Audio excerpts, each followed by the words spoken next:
Hello and welcome to the Happy Little Futures podcast. As always, let's start with a nice deep breath in and out. Fantastic. So, I am going to be completely honest. I don't have a full aim or target for this podcast, but I'm going to talk because it's been a busy few months, and I think really the subject that I'm going to touch on today is grief. Grief is something that, in this country in particular, tends to be sort of brushed over. There's a bit of they're in a better place and you just have to get on with it. And as someone said to me, life's rubbish and then you die, and that's not helpful. It's a bit of a sore subject. It's not a sore subject. It's unspoken about. I think there is generally a tendency to just feel that you need to get on and push through. And in many ways, you do have to get on and push through. That's normal.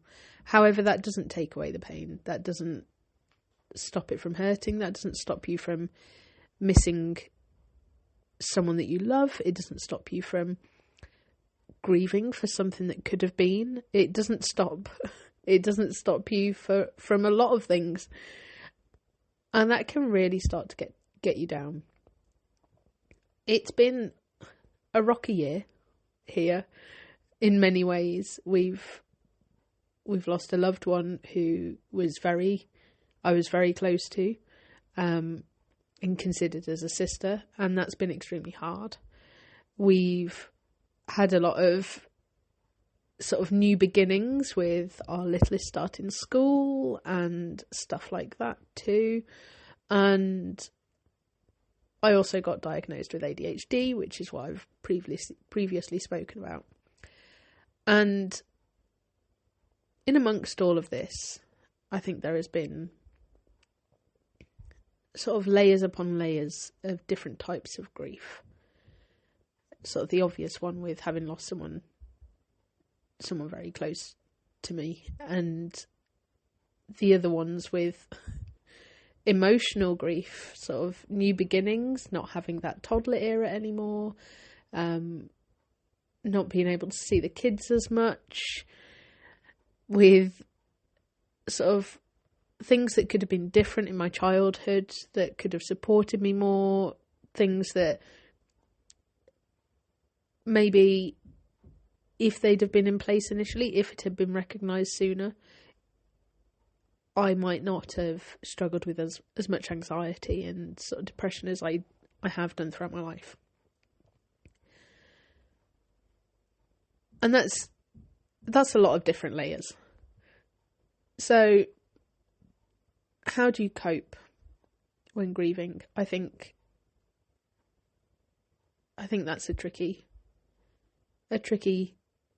subject, really, isn't it? That's a tricky one, and that's not something that I'm going to go into properly because I'm not a grief counsellor.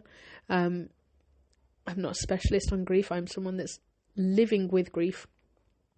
And I think that sort of reframe of living with grief is something that I want to talk about.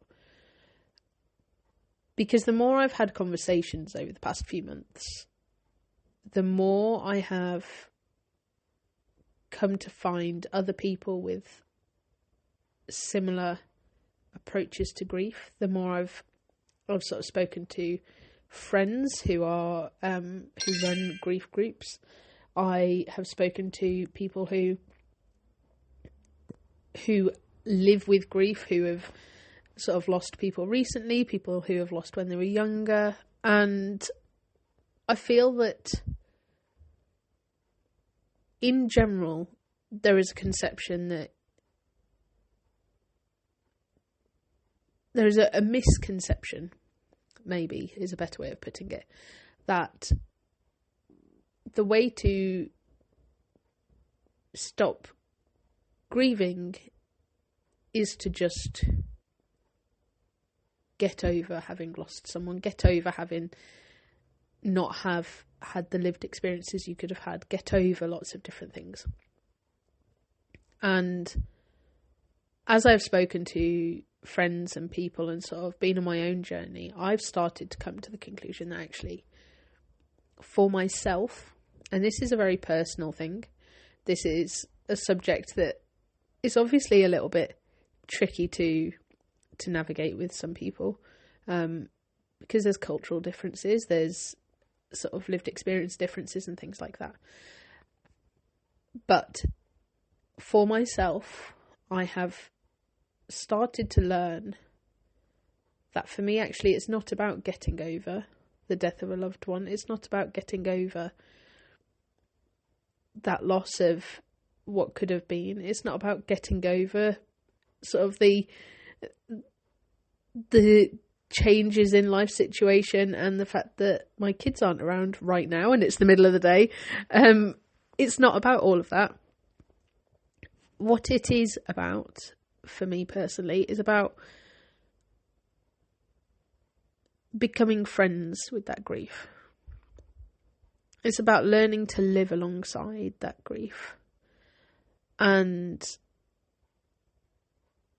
it has weighed very, very heavy this year. It has made it extremely hard to focus, to concentrate, to sort of like reground in a moment and things like that. More so than normal. And I think, first and foremost, if you are grieving right now, I'm sorry. And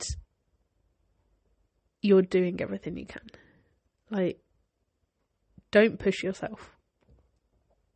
Having that ability to be mindful, having those skills that we've previously discussed sort of built up in the background has really, really helped me to rationalise with myself when I am struggling, to mitigate the negative self-talk, to turn a moment round from, oh, why haven't I done that, blah, blah, blah, to this is hard. It's okay that it's hard. Let's take a deep breath, have a cup of tea, and move forwards at a pace that's going to work. And that, building in that mindfulness practice, building in that sort of, that self-awareness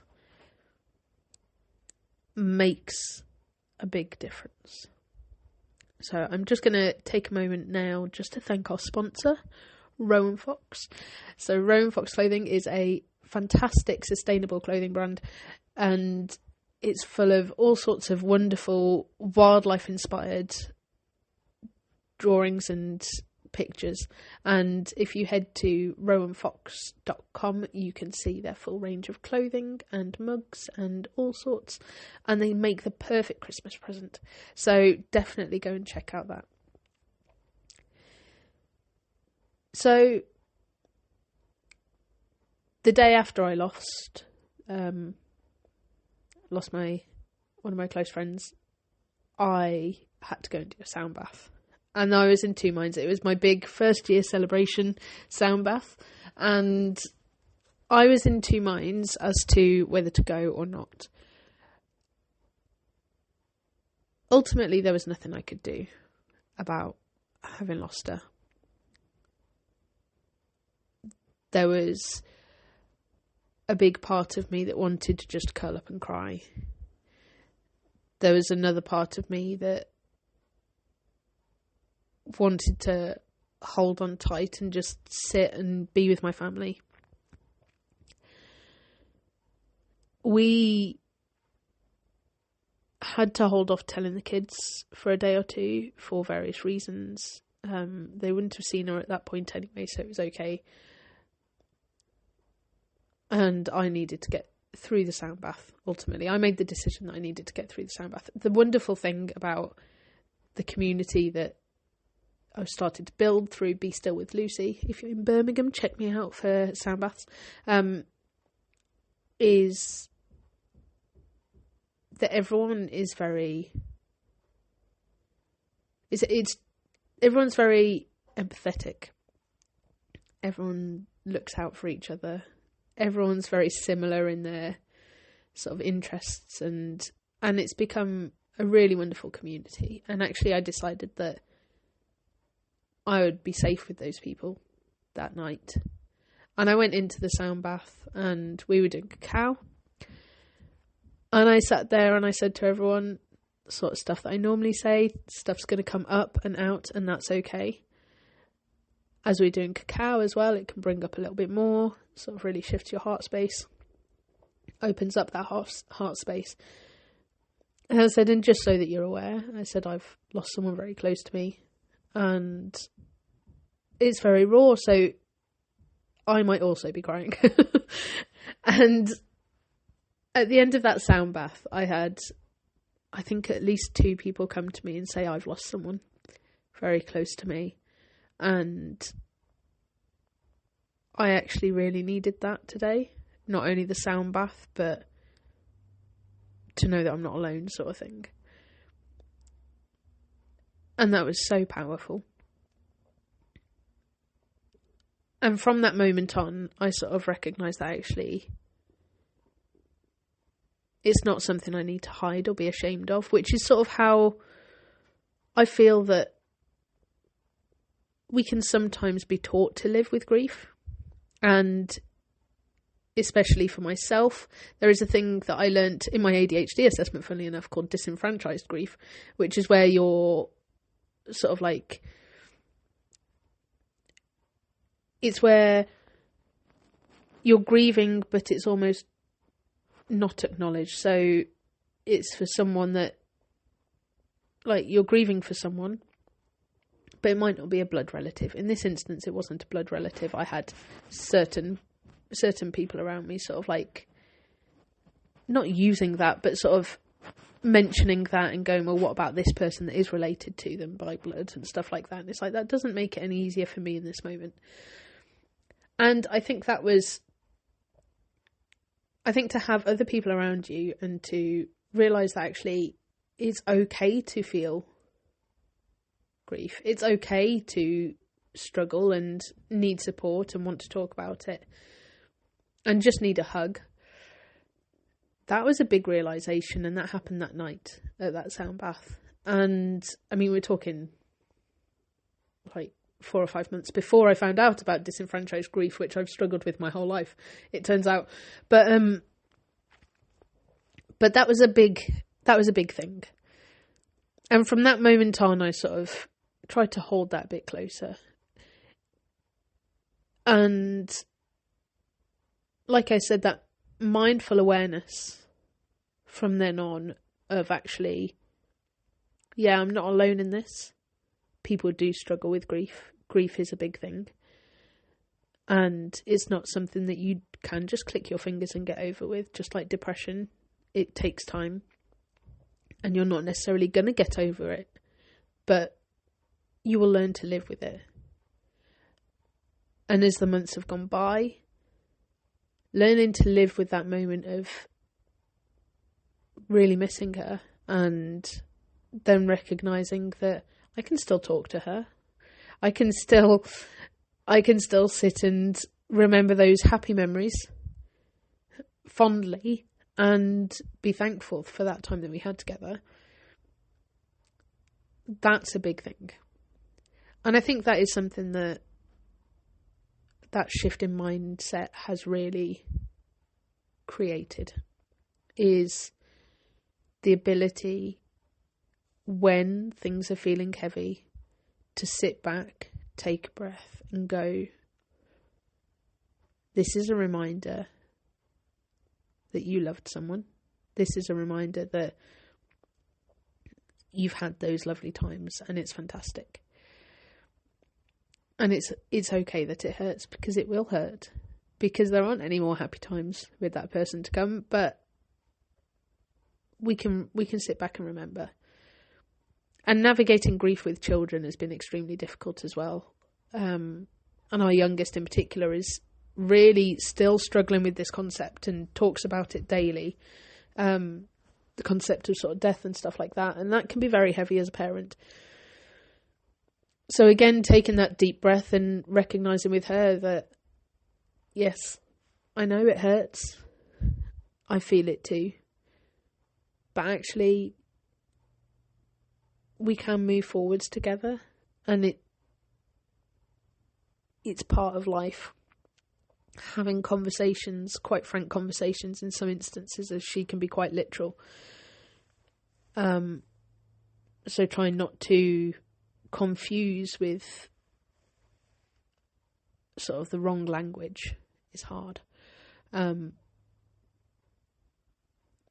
in all of those moments, holding on to that fact that it's okay that this explaining is hard. It's okay that this moment is hard. It's okay that I'm finding it hard and I can't think clearly properly because of it. And I think this is, like I said, there's layers upon layers of different grief at the moment. And while some are sort of like fading and it's getting a bit easier, like, for example, the ADHD, that sort of, like that relief is what someone called it. So sort of a mixture between grief and relief. So the relief that I had the diagnosis, the grief that so much could have been done in the past, and sort of those moments of recognising this is a struggle for me, and that actually, had I have had this previously and known, I could have worked on this. And then taking a deep breath and moving forwards with that. Acknowledging that actually, yeah, this is hard. Living all of this and not knowing how to cope with it, sort of, and knowing that there is a cause for this that all along has potentially had the possibility of being treated or managed in certain ways, and yet not being able to move forwards with that is really hard. So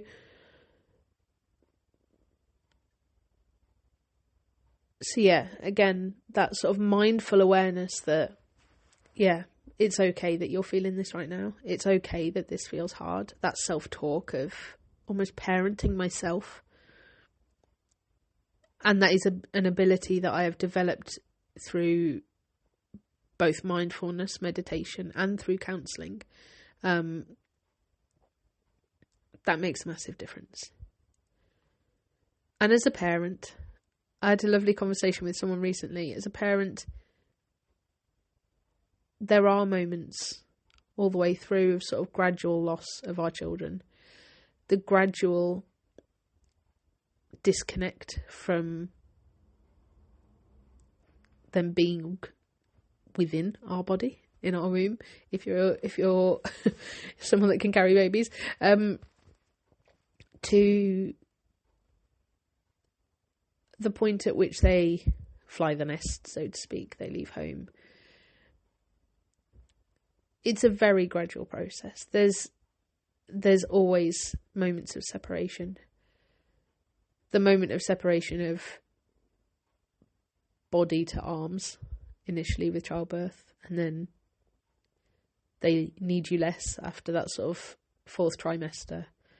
And then they start to walk away, and then it's hard because they don't want you to walk away, and like all these different things. And then they start going to nursery and they start going to school, and it's a very gradual separation.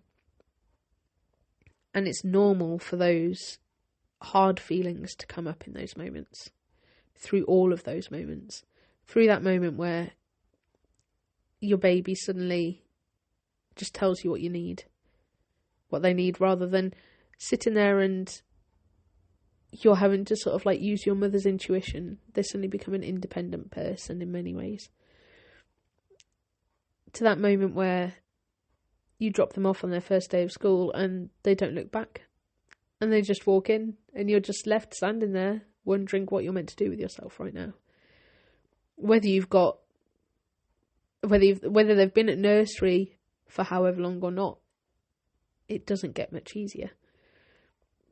And that brings with it grief.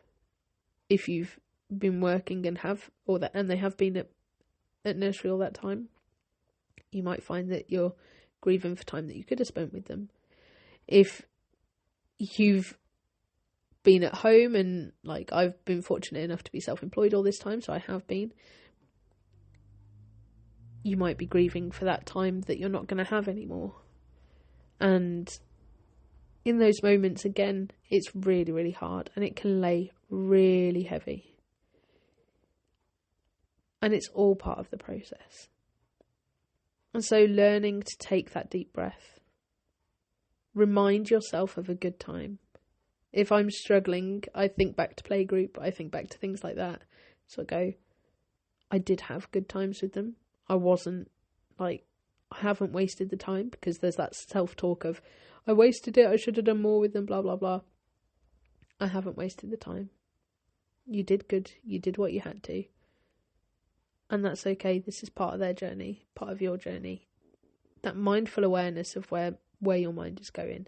That mindful awareness of how you talk to yourself in those moments is extremely powerful. And ultimately, with meditation and mindfulness, that's what we're practicing.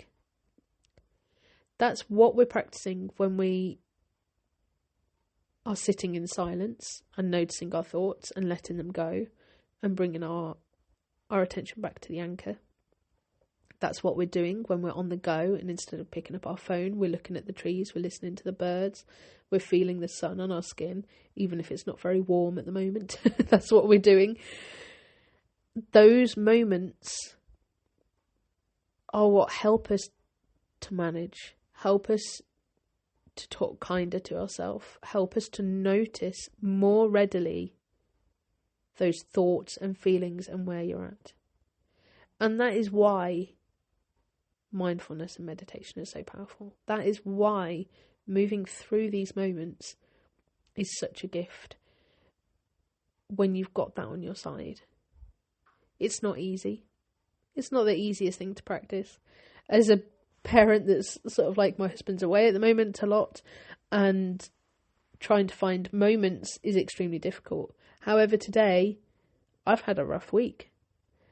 That awareness that I'm talking myself down for things that I have or haven't done, I'm judging myself on my parenting, I'm that awareness that I'm struggling because it's coming up to Christmas, and there's not only the overwhelm of Christmas, but that deeper sense of loss of people, that anxiety over people who are currently ill within our family, and whether this could be a last Christmas with them, all of that sort of stuff. It all bubbles to the surface. However, I recognised where my brain was going.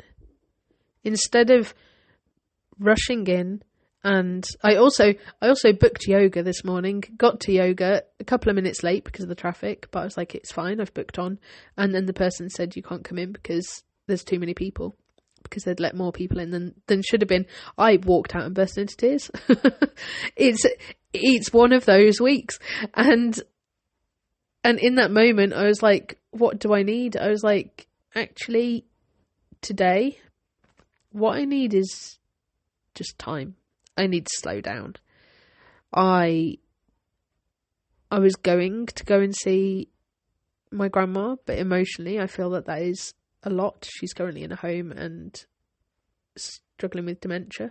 So I was aware that emotionally that would take a toll, and I was going to go see her tomorrow anyway. So rather than moving it to a day when I don't emotionally feel available to have that, because again, sort of grief over the loss of a person that used to be there and is still there, but isn't herself as I grew up with, that's hard. And so I recognised in that moment that actually the best thing I could do was come home, walk outside in the sun, and get back in and just go with what feels right in the moment. And that's what I've done. I've tidied up a bit. I've made a bolognese. And then I've sat down and spoken to you guys about grief. And this is a very difficult subject. It's difficult for me to say because it's very personal. Everyone's journey is very personal. It's difficult for me to say. I've had a lump in my throat a lot of this podcast, but it's difficult for me to feel comfortable in even putting this out there. And I'm not putting it out there to teach other people how to manage their grief. I'm not putting it out there to tell people that they're wrong in the way that they're dealing with it. I'm putting it out there to empathise, to let you know that even I, as a meditation and mindfulness coach, helping people to manage their emotions, struggle with my emotions, struggle with those deeper feelings. And part of the reason you haven't heard from me for a few weeks is because I've been navigating that. And so recognising that you're not alone through anything is really important. Recognising that there are people out there that you can talk to is really important. Recognising that it's okay that it's hard. It's okay that it feels uncomfortable. It's okay that it hurts. Is really important. And yeah, to a degree, it gets easier. But I think we learn to live alongside it. And I think that takes time. And I think in learning to live alongside it, we almost become friends with it. It gets easier in that respect. So with that, if anyone, obviously this is a difficult subject, if anyone would like to reach out, feel free. I'm here if you want to talk about your own journey. I'm here if you want to just have a chat. Just drop me a message at info@happylittlefutures.co.uk or reach out to me on messages on Facebook and Instagram or wherever. But more than anything, if you're struggling right now, I want you to just take a moment to just tell yourself that it's okay. And I want you to take a nice deep breath in and out. And just reconnect with this moment. You've got this. Have a fab day.